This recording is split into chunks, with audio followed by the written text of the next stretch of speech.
What's going on, everybody? Welcome to Survive and Protect. And today we're going to talk about we're going to go over the ring versus the streets. All right. So what we're going to do is take a look at the UFC's rules and discuss what they're not allowed to do. All right. And we're going to kind of discuss that in regards to what you should be doing to protect yourself in the real world, aka in the streets. All right, so let's take a look at that real quick here. All right, let me just pull this up.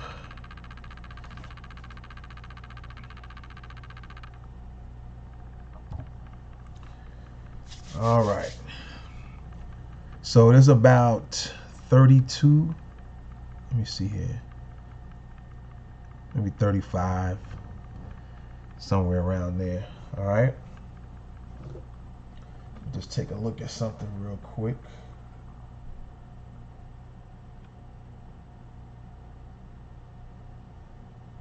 Let's see.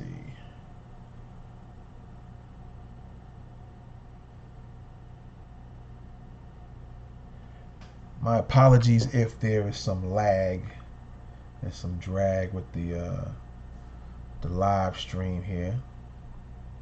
I thought I might have had everything taken care of, but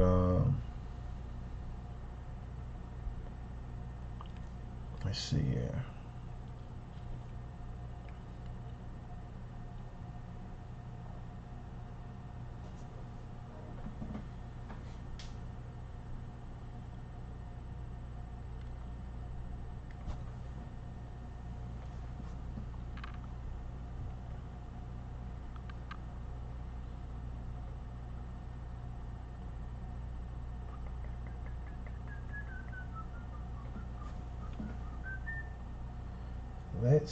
Let's see.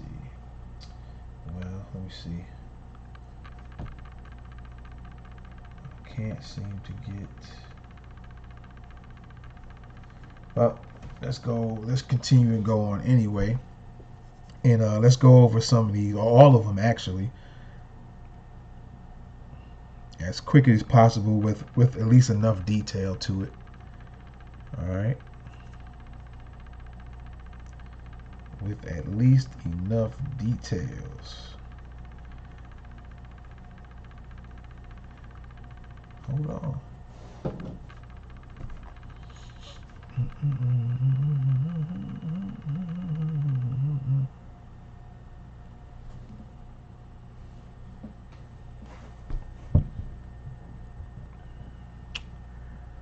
We are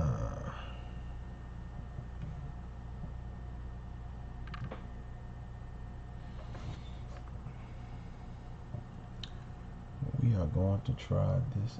Oh well, it's like it's bringing this back here. Alrighty.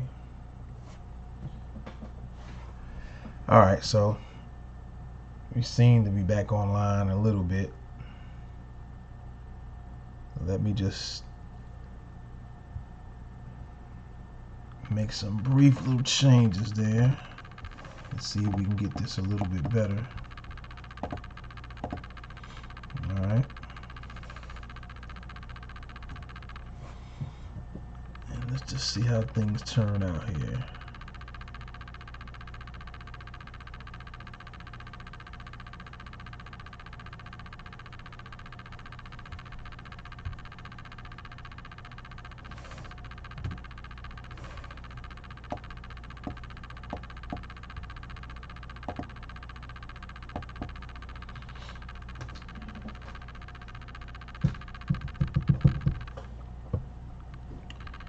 Alrighty.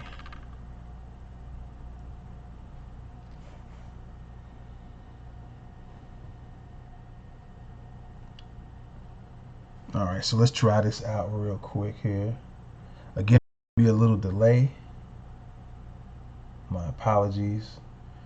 I don't know what's going on with it, but we're gonna still try to make it do what it do. Alright, hold on here. Let me try one more thing here real quick. There we go.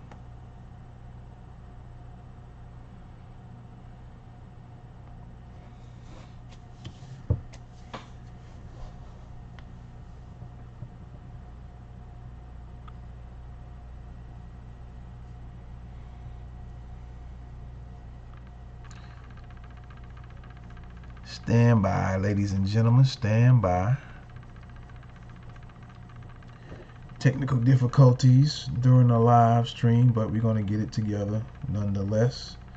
Alright, so now I think I got both going how I want it to go. A little bit anyway.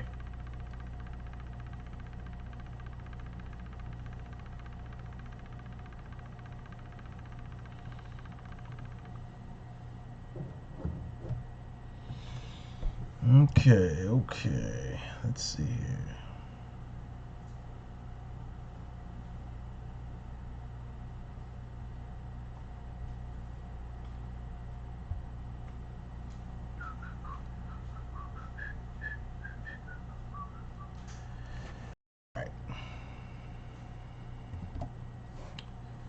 All right, so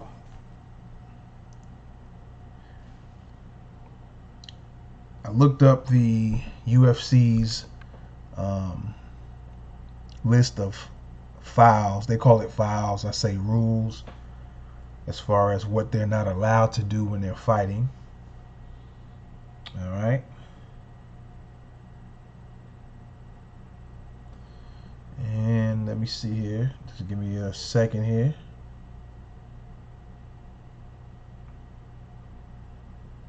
Just to make sure everything is going good.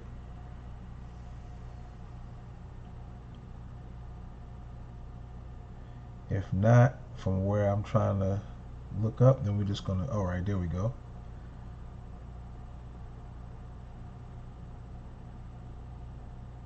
All right, there we go. So, all right. So now, let's take a look at the following files, or I say rules, that's allowed and not allowed. All right. So first one here, we got headbutting. And what I'm going to say is that most of these is what you should be doing in the street whenever you're protecting yourself.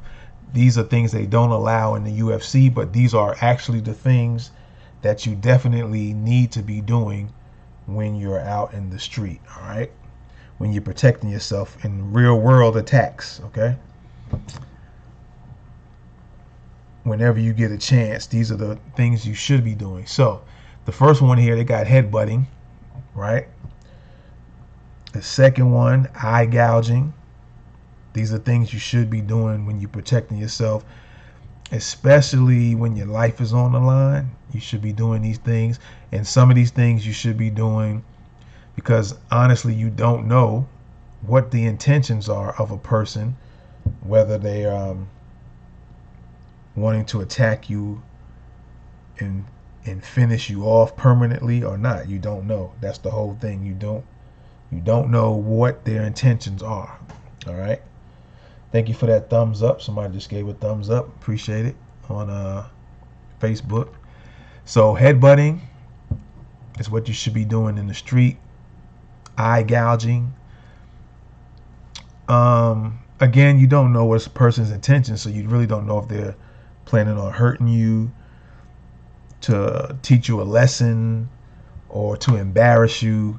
And the truth of the matter is you can't play that game because you don't know what game they're playing. So if it turns out that you have to eye gouge, and that's what you have to do. All right, biting, hair pulling, and then the headbutting, eye gouging, biting is also, and I probably would say add hair pulling in there. There's an African martial art, and then there's a Philippine self-defense and African self-defense. There's an African art called Testa, and they actually use headbutting, biting, eye gouging. I'm sure they use hair pulling, and also there's a Philippine art called Kino Muay Thai that also involves these particular types of strikes. Okay, you might want to look those things up. In the near future, I probably will be doing a Kino Muay Thai course and maybe add some stuff in regards to Testa. That's Testa, Testa. And I don't think that's the, I think that's the name given given by the Italians. But I think there's another name in African that they actually call it. But it involves using eye gouging, biting, headbutting, elbows, hair pulling, things of that sort. All right. So also we have number 5, which is fish hooking, and you guys know what fish hooking is. If not, let me show you real quick. So when they say fish hooking, it's simply just that. You're using your finger to fish hook. You can fish hook somebody's mouth. You can fish hook somebody in the eye.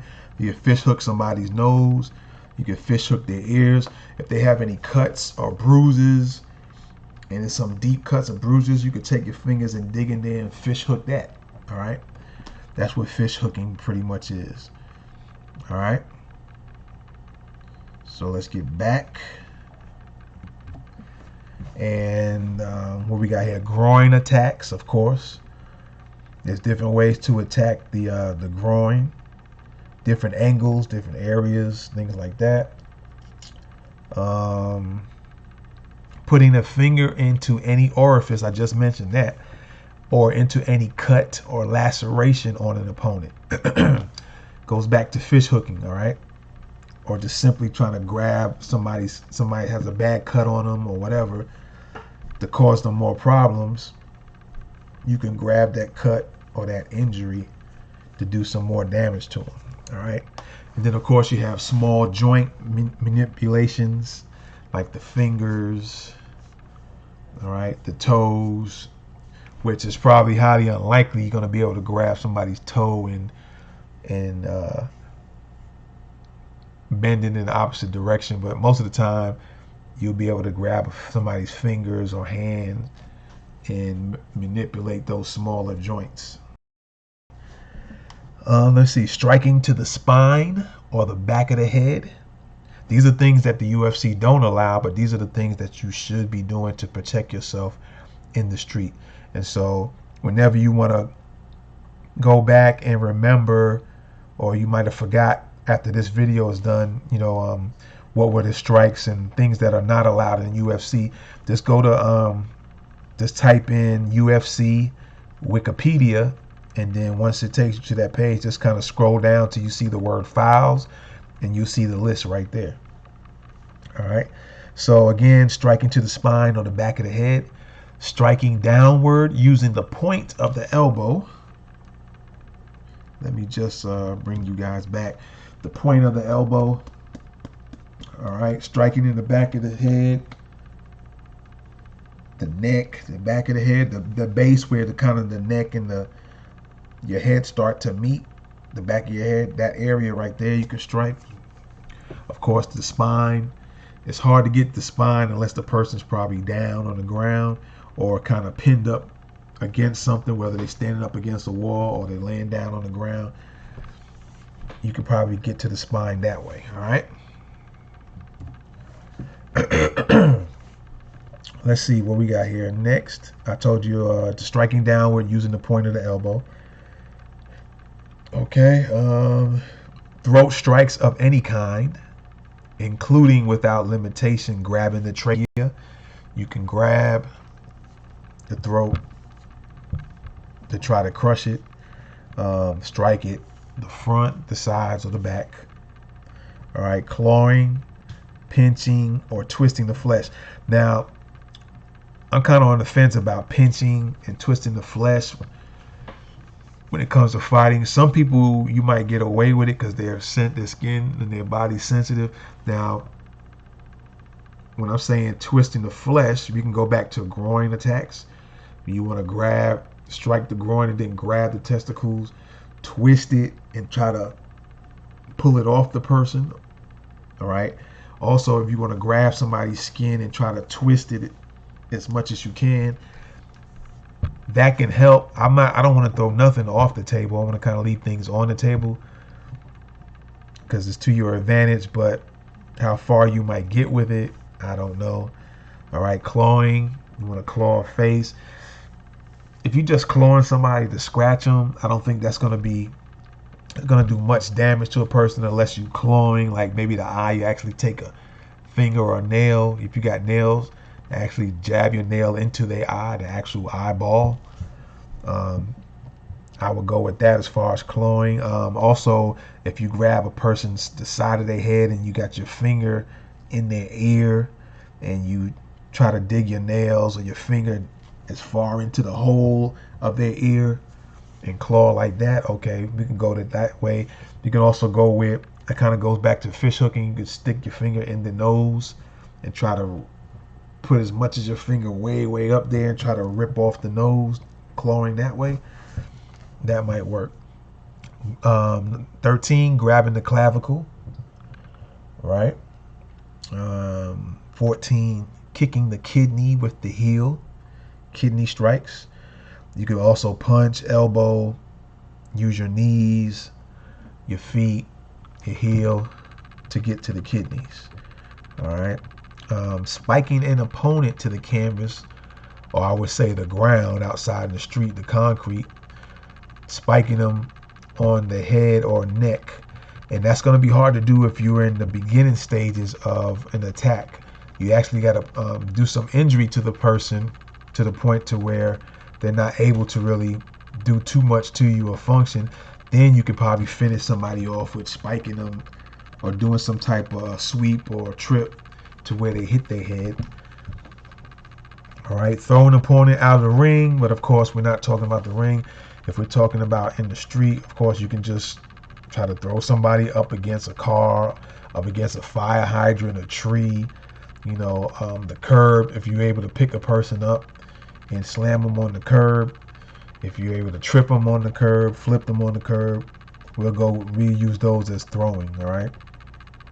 Holding the shorts or gloves of an opponent, holding somebody's pants or anything like that, unless you're holding them to be able to manipulate something else, then I would say like grab their belt, their pants, belt, or something to that effect. And the gloves, of course, you're not going to be using gloves in the street, so the only time those things would be good as far as holding, and we'll just say their hands or wrists, is if you're in a position where they're trying to choke you and you, before they can get the other hand around, you might want to grab that other hand, so it makes it difficult for them to complete the choke or some other type of any lock or hold or restraint. All right. So we got holding the short. Oh, okay. We said that, holding the shorts or gloves, spitting at the opponent. Why not? I mean, you, like I said, use anything to your advantage. If anything is going to distract them for a second, it's not something that's going to damage them, but you can use that as a distraction and then do some other strikes. All right. Engaging in unsportsmanlike conduct that causes an injury. And, you know, we can say a lot of things about that. We kind of went over some of those things. And the main thing is to cause an injury to your attacker. You don't want to depend on pain. You might strike somebody and all it takes is for you to hurt them and then be in pain and it stops them. But you don't want to look at that as your goal. Your goal is to injure them. If it turns out you weren't able to injure them, but you put them in a lot of pain, and people have different pain tolerances. So if the person you're striking can't take a lot of pain, then you're good. But you might be dealing with somebody who can take a good amount of pain, and so your only alternative has to be injury. And so always go for the injury to begin with. Don't even think about causing somebody pain. Again, we're talking about protecting yourself. And I hate to say life or death situation, because it's kind of, want to use that loosely, because you don't know what somebody's intentions is. Like I said again, or said before, you don't really know what their intentions are. So you don't know if somebody's just trying to beat you up to embarrass you in front of a crowd of people. You don't know if they're intending on taking you out completely. You don't know if they're intending on just to damage you severely and just leave you inches from living. You don't know, so you have to take care of business right away. All right, so holding or grabbing the ropes or the fence. I don't know too much how that would apply to the street. And I don't know if it's a good idea to be holding, like if you may be holding on a car door or a pole, something like that. If there's a reason to do it, if it's going to keep you from being injured, then yeah, that might work. Or it helps you to maintain your balance so you can continue striking your attacker. You know, something like that might work. All right. Using abusive language, that's not going to do anything. That's worthless. So number 21, we won't even look at that. Number 22, attacking an opponent on or during a break. That really doesn't apply as far as the street's concerned. 23, attacking an opponent who is under the care of a referee. Of course, you're not going to have a referee in the street. 24, attacking an opponent after the bell. Of course, that doesn't apply. 25, flagrantly disregarding the instructions of the referee. Well, again, you're not going to have a referee, and when it comes to the street, anything goes. Okay, so we'll look at 25 in that sense. Anything goes regardless, because there's not going to be a ref. 26, timidity, including without limitation, avoiding contact with an opponent, intentionally or consistently dropping the mouthpiece or faking an injury. So the only thing I can say about that is if you pretend to be hurt, and it might draw in your attacker so you can draw them in and give them a false sense of security, and when they come close enough, you can do a strike that severely damages them. That's the only thing I can say about that one. 27, interference by the corner. You know, that's has something that I would say as far as that goes with the street. Just if you have somebody that's with you, they can always help you attack your attacker. Or, you know, it could be in reverse. Somebody might gang up the jump on you, so you got to keep that in mind both ways. All right. Applying any foreign substance to the hair, body, clothing, or gloves immediately prior to or during a contest or exhibition that could result in an unfair advantage. Now, as far as that's concerned, I look at that as saying, as far as the street's concerned, go on and grab you a rock, a stick, some dirt, and use it appropriately. All right. So as far as it's concerned, I look at that. That's number 29. We'll look at that in that sense. All right. Let me see here. Number 30. If the referee has signaled that the opponent has been knocked out, striking an opponent who is helpless as a result of previous blows and so supported by the ring or fenced area that he or she does not fall. Now, as far as number 30 is concerned, we're going to look at that in a couple of ways. All right, let me scroll down a little bit. So, if you happen to stop somebody from attacking you with whatever strike you happen to use, and they are out, they can't continue, and you end up continuing your attack on them, you could run the risk of some jail time, even though it was the other person that attacked you. And yes, I agree that that's whack, that sucks. I don't agree with it, but that's always a possibility. Unfortunately, it's almost like you still giving the attacker the benefit of the doubt, and you're still treating them with more respect than the victim. But another way to look at it is you got to keep continuing to attack your attacker until they are unable to attack you back. All right. And then once you see that that is happening, then you know you can stop and move on, or leave the scene, or leave the area, or move to another spot and wait for police to get there. All right. So kind of look at that two ways. All right. Number 31, striking deliberately at that part of the body over the kidneys. And they kind of talked about the kidneys earlier in number 14 when it says kicking to the kidneys with the heels. And again, all these I'm reading are things that are not allowed in the UFC fighting, but these are the things that you should be doing to protect yourself in the street. All right. Number 32 says intentionally spitting out the mouthpiece. That I don't see how anything applies to the street regarding number 32. All right. Then they have fouls against a grounded opponent, and they add 3 more things. All right. So the first one is kicking the head of a grounded opponent, which is something you should do if the person is still trying to attack you. These are this is what's not allowed in organized fighting, I guess you could say, the UFC.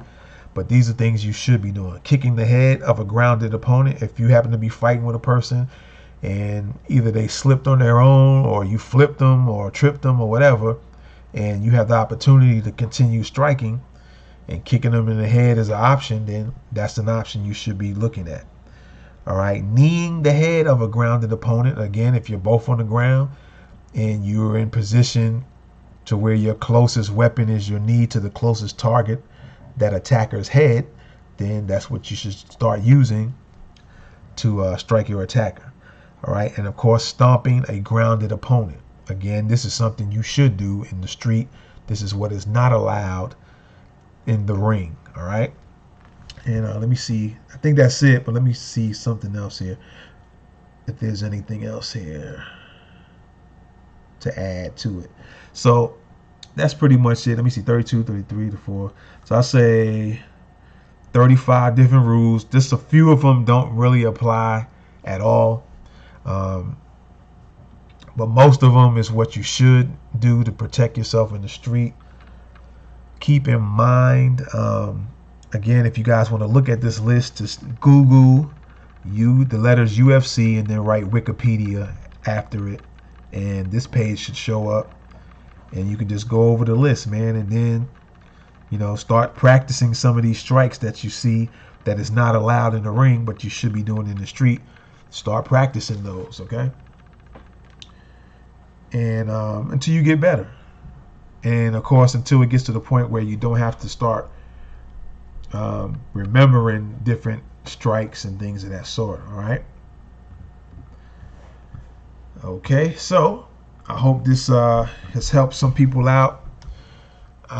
It was just something that came to mind a few days ago, and I got to thinking about it. And I said, yeah, let's go over the UFC list of strikes that they don't allow, but it should be something that you should consider if you're going to be protecting yourself. All right. All right, so let me know what you guys think. Comment below.